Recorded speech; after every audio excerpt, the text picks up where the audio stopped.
Monsieur Doleguili, êtes-vous un homme riche, comme l'affirment vos adversaires?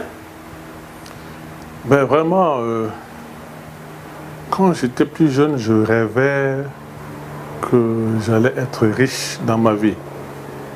J'ai aujourd'hui 56 ans et je ne suis toujours pas riche. Je ne sais pas si ça viendra un jour, mais je ne sais pas si c'est si important que ça d'être riche, puisque j'ai toujours vécu correctement. Je pense que dans la vie, il faut avoir de quoi vivre correctement. Donc la réponse à votre question, je ne suis malheureusement pas riche. Et je dis malheureusement pas parce que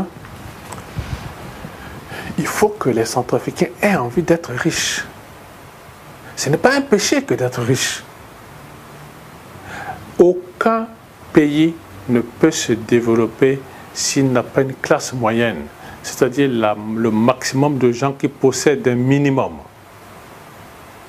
Il faut que, et c'est l'une des choses que je voudrais promouvoir dans mon projet politique, il faut qu'il y ait un secteur privé dynamique et que les jeunes grandissent en se disant il faut que je me fasse le maximum de millions possible dans les affaires. Malheureusement, me concernant, je n'ai pas une âme de businessman. J'ai toujours été un salarié. Et un salarié, quel qu'il soit, ne peut pas être riche. Au plus haut de mes revenus familiaux, comme j'ai la chance que ma femme travaillait également dans une institution internationale et gagnait bien sa vie, au plus haut de mes revenus salariaux, revenus de ma femme et moi, on n'a jamais dépassé 15 millions par mois. C'est ça. C'est pas mal, ça permet de vivre, d'autant plus qu'on était logé et que beaucoup de choses étaient prises en charge. Mais est-ce que ça rend riche? 15 millions par mois ne rendront jamais riche. Seulement, il faut organiser sa vie. Quand on est discipliné, on réussit à organiser sa vie. La première maison que j'ai construite dans ma vie, je l'ai terminée, une très belle maison, qui est aussi K2, que tout le monde connaît. J'avais 30 ans quand je l'ai terminée. Je l'ai construite avec mes petits salaires, mes petites économies. Mais j'ai terminé la maison. Donc je sais ce que je veux et je sais où je veux. Je sais où je vais. Donc ça permet de faire des petites choses avec son petit revenu. Si c'est ça, être riche, oui. Si être riche, c'est être organisé avec le peu qu'on a, oui. À ce moment, on peut dire que ceux qui sont organisés sont riches. Et pourtant, on vous dit propriétaire de plus de 20 titres fonciers qui auraient été spoliés à l'État centrafricain. Alors, je vais vous dire, quand je suis arrivé à Bangui, j'étais ministre des Finances. Et pour vendre une maison de l'État, il y a une double signature. La signature du ministre du Logement et la signature du ministre des Finances. J'ai été effaré de voir que certains de mes collègues, en l'espace de quelques mois, avaient racheté à l'État 10, 15, 20 maisons. Quelquefois, une seule personne, plus de 15 maisons de l'État. Aujourd'hui, l'État est dans lequel on ne peut loger personne. Même le président de la République n'a pas de logement en Centrafrique. Donc, j'ai été indigné par ça. Alors, quand j'ai été Premier ministre, j'ai dit stop les ventes de maisons. J'ai interdit les ventes de maisons. En 2 ans, comme chef de gouvernement, je ne sais pas si on en a vendu 3. Alors qu'en 2 ans, comme ministre des Finances, j'ai vu passer près de 40 maisons de vendues. Donc, je ne peux pas interdire la vente de maisons et moi-même acheter une maison de l'État. Ce que j'ai fait, venant d'un pays où le terrain coûtait cher, ce que j'ai fait quand je suis arrivé à Bangui, c'est que j'ai noté que le terrain ne coûtait rien, mais alors vraiment rien. Donc avec mes petites économies, j'ai acheté quelques terrains pour l'avenir de mes enfants. Aujourd'hui, ces terrains ont pris de la valeur. des terrains que j'achetais en 97-98 à 900 000 francs CFA, aujourd'hui peuvent être revendus à 10 millions, vous imaginez? Mais 900 000 francs, c'était le prix officiel des terrains. Vous faisiez faire une attribution, vous faisiez les investissements nécessaires, vous aviez le titre foncier, ou alors vous achetiez un terrain à un individu et vous faisiez la mutation de titre foncier. Aujourd'hui, en termes de maisons d'habitation, je suis propriétaire de 3 maisons. 2 qui sont en location et une que je viens de terminer en 2012 avec les indemnités que la B2AC m'a payées quand je partais et que j'habite. J'habite ma maison à Bangui, 2 autres sont en location, dont la fameuse qui est sur la colline et qui est l'objet de tant de fantasmes. Mais je n'ai pas... Et j'ai des terrains. Mais le tout réuni n'atteint même pas la moitié des 20 titres que vous évoquez là. Donc vous voyez, c'est encore le fantasme de... alors, il y a une chose que je dois préciser. Les maisons qui sont en location, vous devez payer les impôts fonciers et vous devez payer les impôts sur les revenus locatifs. Et je le fais rubis sur ongle tous les ans. J'aimerais bien que vous puissiez réunir plus d'une dizaine d'hommes politiques centrafricains qui font comme ça, qui payent tous leurs impôts. Hein? Le peu que j'ai sur le terrain, je paye mes impôts. Les quelques terrains qui n'ont pas été mis en valeur, je les réserve à ma progéniture. Et si on a des problèmes financiers, c'est de l'investissement, je revendrai pour avoir de l'argent. Mais je n'ai pas, quand on dit 20 titres fonciers, on a l'impression qu'il a acheté toute la ville de Bangui, il a des maisons partout. C'est ce que certains veulent mettre dans la tête des autres. Et enfin, vous pensez que si j'avais construit dans un autre pays d'Afrique centrale, on serait en train d'en parler aujourd'hui? Personne n'aurait su. Et beaucoup de nos hommes politiques font des investissements à l'extérieur parce qu'ils n'ont pas envie que ce soit cassé. Ils savent que nos compatriotes sont méchants. Ils n'ont pas envie que leur maison soit cassée. Ils n'ont pas envie qu'on prenne une torche pour savoir où est-ce qu'il a trouvé l'argent et tout ça. Donc ils vont mettre à l'étranger et ils sont tranquilles.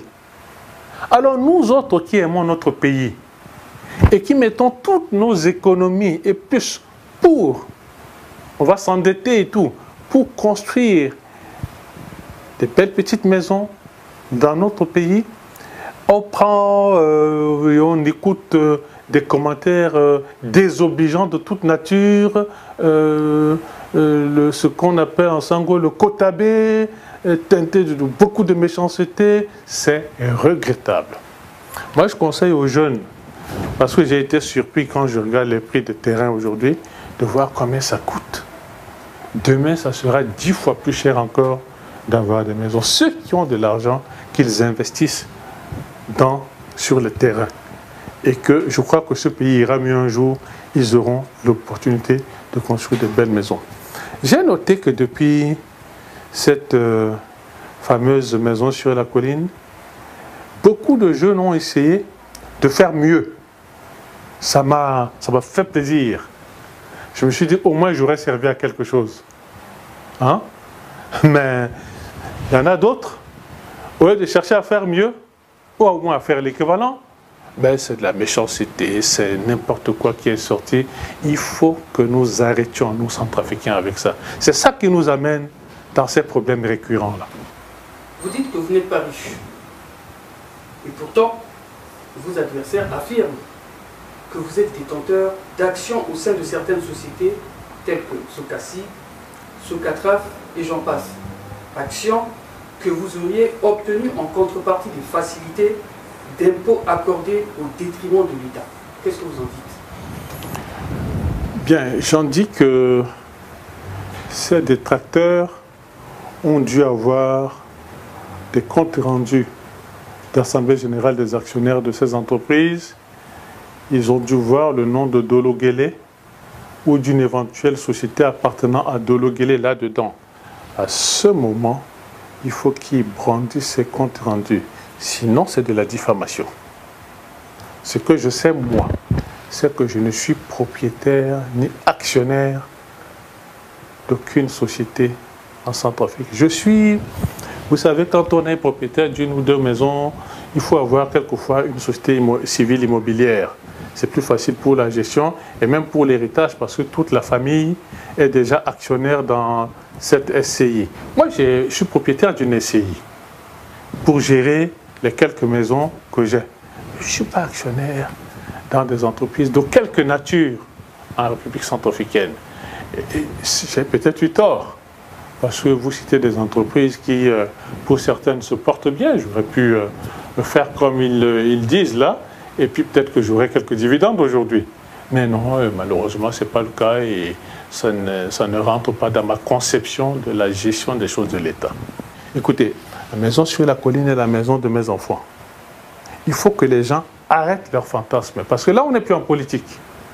Là, il est question de ma vie privée et de la maison de mes enfants. Ceux qui vont s'y risquer me trouveront sur leur chemin. Là, sur ça, je ne déroge pas. Ils peuvent sortir tous leurs fantasmes, mais pas sur les biens de ma famille. Donc, s'ils veulent vérifier ce qu'ils disent là, qu'ils suivent les traces jusqu'à la BUAC. Ils auront la vérité. Je vous remercie, M. Deléguilé, d'avoir accepté, sans tabou, de vous prêter à ce jeu de questions-réponses. C'est moi qui vous remercie. Mais avant de terminer, je voudrais quand même dire ceci. Les élections sont un mouvement de démocratie, c'est un moment de démocratie important. Les élections, surtout dans le cas de la République centrafricaine, permettront d'apaiser les tensions, de sortir de la logique de la violence pour entrer dans une logique de discussion responsable et civilisée. Je souhaite que nous en prenions le chemin. Vous voyez, je n'ai rien fait d'autre que d'annoncer que je pourrais être candidat aux élections présidentielles. Il y aura un moment où les organes compétents vont annoncer l'ouverture des candidatures, où chaque candidat devait préparer un dossier et le déposer. Et la Cour constitutionnelle étudiera chaque dossier pour le valider ou l'invalider. Les personnes de mauvaise moralité ne pourront pas se présenter parce que les instances compétentes auront jugé de leur moralité. Pourquoi est-ce que, alors que je viens juste d'annoncer une intention, il y a autant de violence verbale? Est-ce que nous ne sommes pas en train de pervertir cette démocratie que nous voulons, que nous appelons de nos voeux? Qu'est-ce qu'il y a de différent à violenter verbalement quelqu'un sans raison ou à entrer chez lui pour arracher son frigo, arracher sa radio? C'est exactement la même chose. Donc ne nous plaignons pas des éléments incontrôlés de Séléka si dans le civil, il y a des éléments incontrôlés dans leur prise de parole. Je pense qu'il faut qu'on évolue vers la civilisation. Il faut que ceux qui veulent être candidats en Centrafrique se disent qu'on est tous mûrs, notre peuple est mûr, elle saura nous juger. Et ce n'est pas la peine de passer par des artifices tordus pour penser qu'on est plus malin que les autres. C'est vraiment le dernier mot que je voulais dire pour dire que moi, je me refuserai de rentrer dans le jeu de délation. Et si je suis candidat et que ma candidature est validée, je veillerai à ce que mes compétiteurs, on soit dans une compétition civilisée et responsable. C'est ce que nous demandent nos compatriotes. Voilà ce que je voulais dire et vous remercier de m'avoir donné l'opportunité de parler de tous ces sujets. Merci.